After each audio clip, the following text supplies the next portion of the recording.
Masih bersama saya Budiman Tanurjo di Satu Meja The Forum. Sebelum saya melanjutkan diskusi, kita coba tampilkan terlebih dahulu beberapa pasal-pasal yang dinilai bermasalah dalam rancangan KUHP. Ini adalah pasal 218, 219, 220. Ini menyangkut soal penghinaan presiden dan wakil presiden diancam pidana penjara maksimal 4 tahun dan 6 bulan. Kemudian ada pasal 240, 241, penghinaan terhadap pemerintah diancam pidana penjara maksimal 4 tahun.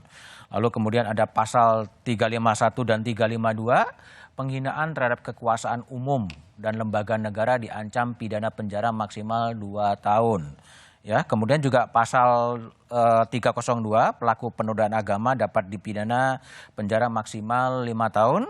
Dan kemudian pasal 2 dan 601 ini soal hukum yang hidup di masyarakat. Ini hukum adat ya, dapat digunakan untuk mempidana seseorang. Sehingga ada hukum yang sifatnya nasional tapi juga ada hukum adat.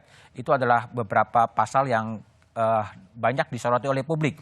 Bayu, mengapa mahasiswa itu kemudian kelihatannya bersikeras untuk menolak pengesahan RUU KUHP? Ya, kami mahasiswa tergabung dalam Aliansi Nasional Reformasi KUHP. Dan di dalam aliansi itu kami punya tagline semua bisa kena. Semua bisa kena? Ya, karena RKUHP ini menyangkut berbagai permasalahan yang kemudian hidup di masyarakat sehari-hari. Dan juga tadi survei yang hampir 90% masyarakat Indonesia belum mengetahui terkait dengan RKUHP. Bagi saya bukan hanya kemudian menjadi refleksi bagi pemerintah dan DPR, tapi menjadi satu teguran keras bagi pemerintah dan DPR.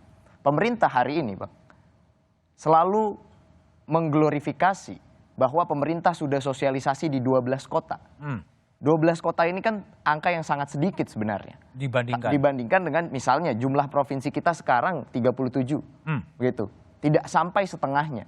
Bahkan hari ini, sampai hari ini, aksi yang dilakukan oleh mahasiswa dan masyarakat sipil ada di 16 kota lebih. Yang artinya aksi demonstrasi yang kami lakukan lebih banyak daripada jumlah titik yang dilakukan sosialisasi oleh pemerintah.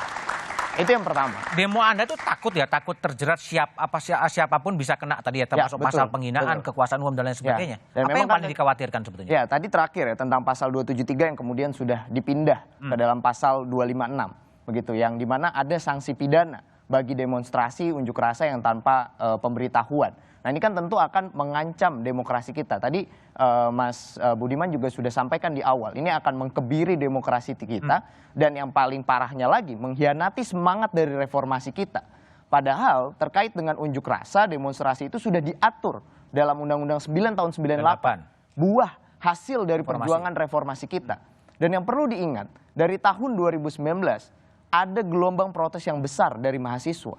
Dan pada tahun 2019 ada 5 nyawa yang gugur untuk memperjuangkan pasal-pasal bermasalah di RKUHP.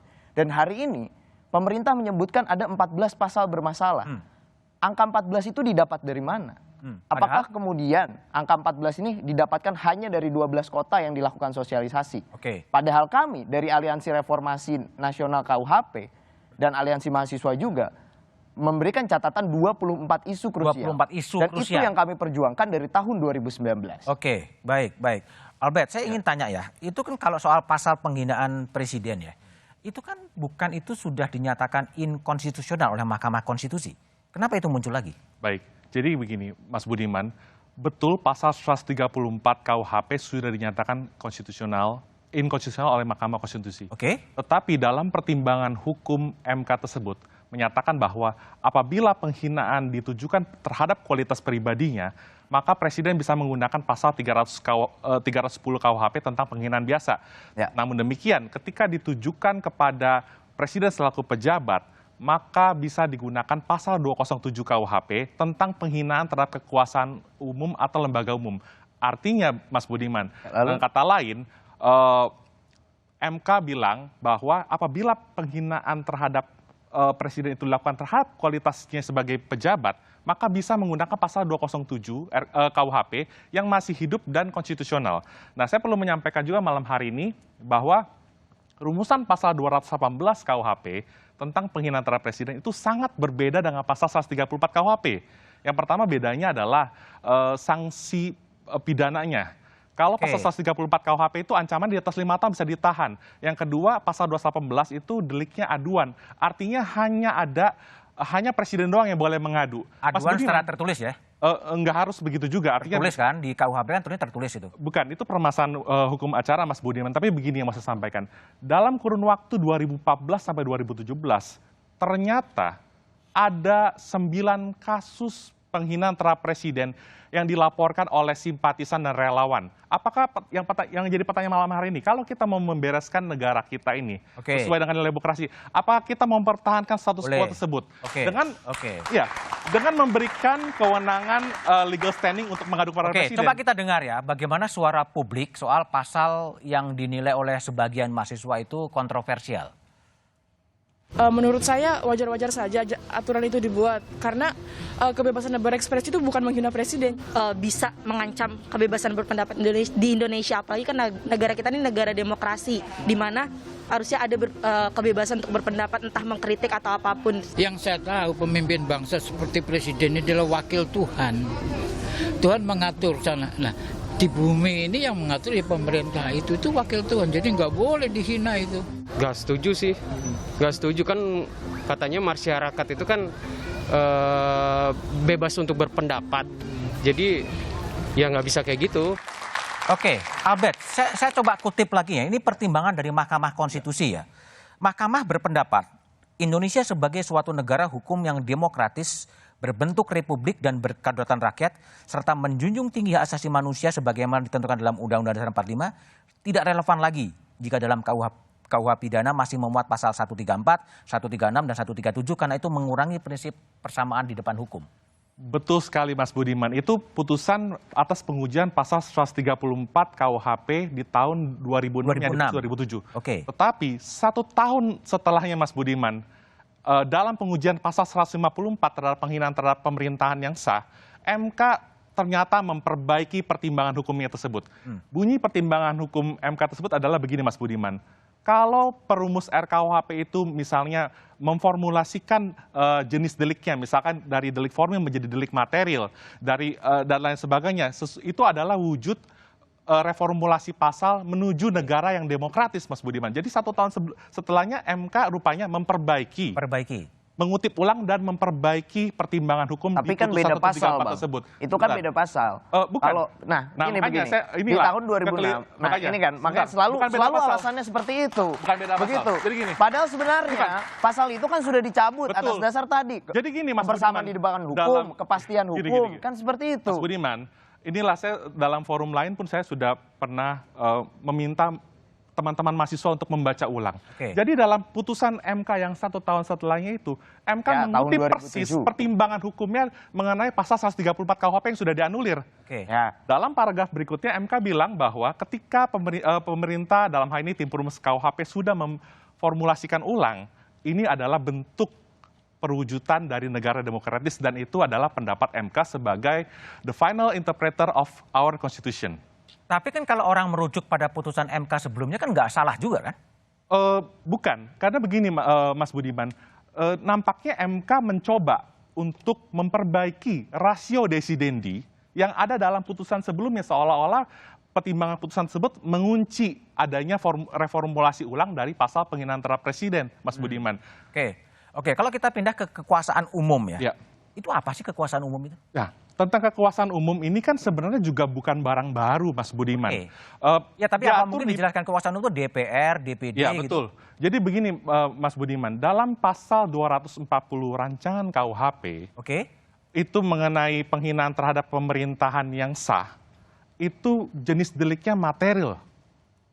Artinya harus ada akibat berupa kerusuhan, baru penghinaan tersebut dapat ditindak oleh penegak hukum. Selanjutnya Mas Budiman, dalam pasal 351 RKUHP tentang penghinaan terhadap lembaga dan kekuasaan umum tadi, ini juga bukan pasal baru, sudah ada di KUHP dan sudah direformulasikan. Sehingga tadi memenuhi amanat dari pertimbangan putusan MK tadi, Mas Budiman. Baik. Kita coba lihat ya beberapa arsip yang ada di Harian Kompas soal orang-orang yang terkena atau pandangan orang soal penghinaan. Ini penghinaan terhadap presiden. Ini kan di tahun 1965 penghinaan tersebut dilakukan di muka umum dalam warung kopi dengan mengeluarkan perkataan yang menodai kehormatan Presiden Republik Indonesia dan terangkan membakar uang RI lembaran Rp25 ya. Itu. Lalu ini juga penghina presiden diganjar setahun penjara. Ya, artikel 27 November 1985. Usman pada November 1984 menghina presiden. Ucapannya disampaikan di depan 6 orang rekannya yang berkumpul di sebuah rumah di Jalan Kaliurang, ya.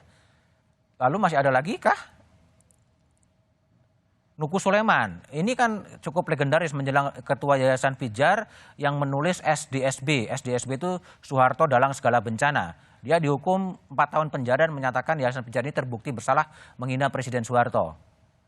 Dan satu lagi, ini adalah sidang pembakar foto Presiden penuh interupsi dan orasi. Ya, itu juga sudah banyak warga negara yang terjerat dalam pasal penghinaan Presiden. Albert, saya ingin tanya, kalau seperti tadi Nuku Sulaiman, Soeharto Dalang Segala Bencana, itu penghinaan, pernyataan politik atau kritik?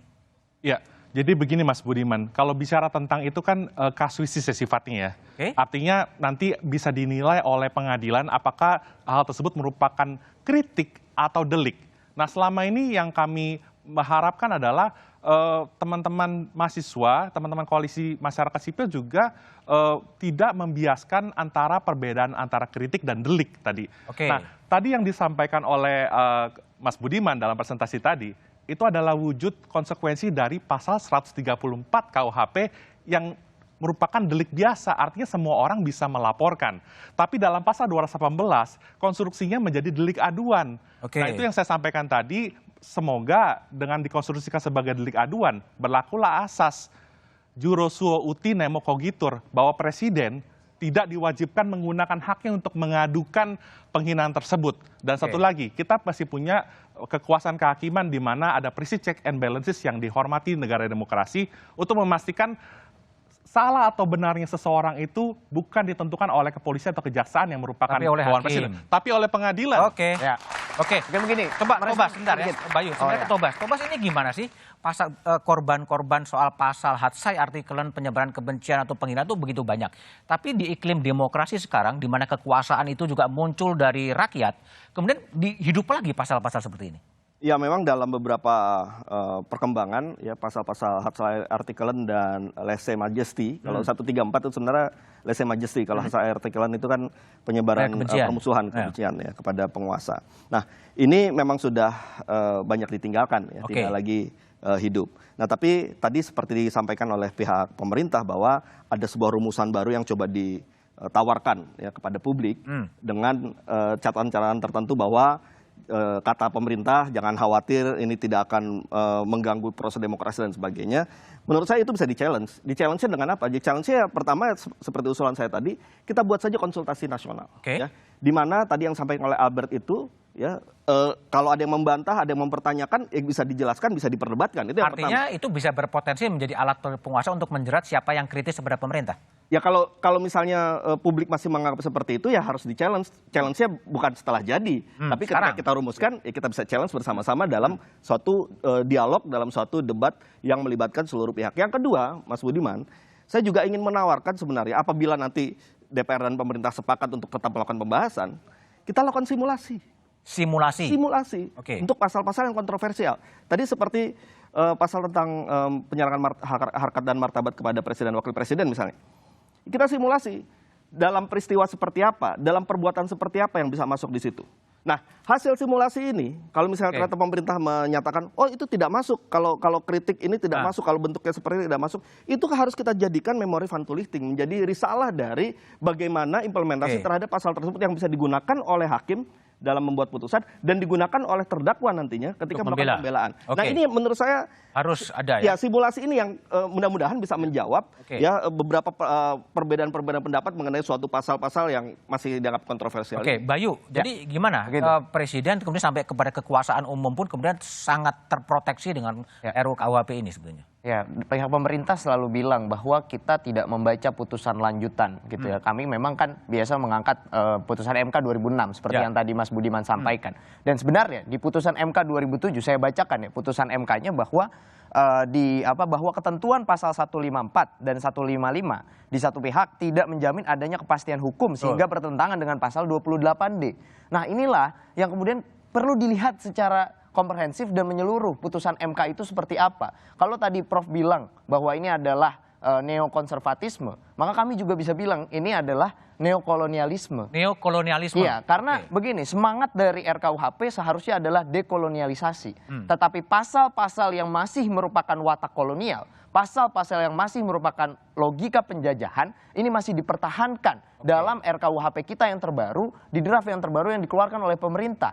Nah, saat pasal-pasal dari watak kolonial itu masih dipertahankan, maka ini menjadi ironi di bangsa kita sendiri. Apakah kita mau kemudian dijajah oleh bangsa kita sendiri? Apakah kemudian kita mau pasal-pasal yang masih ada logika penjajahan di sana itu dipertahankan dalam hukum kita? Oke, baik, Bayu. Prof Asra, kalau Prof Asra lihat ya, ini kan ada polemik ya. Prof Asra mengatakan neokonservatisme, kemudian Bayu mengatakan ini rekolonialisasi karena kemudian dimunculkan lagi. Tapi gimana ini menyatukan dua pandangan yang berbeda ini, tapi jawabannya setelah jeda berikut ini.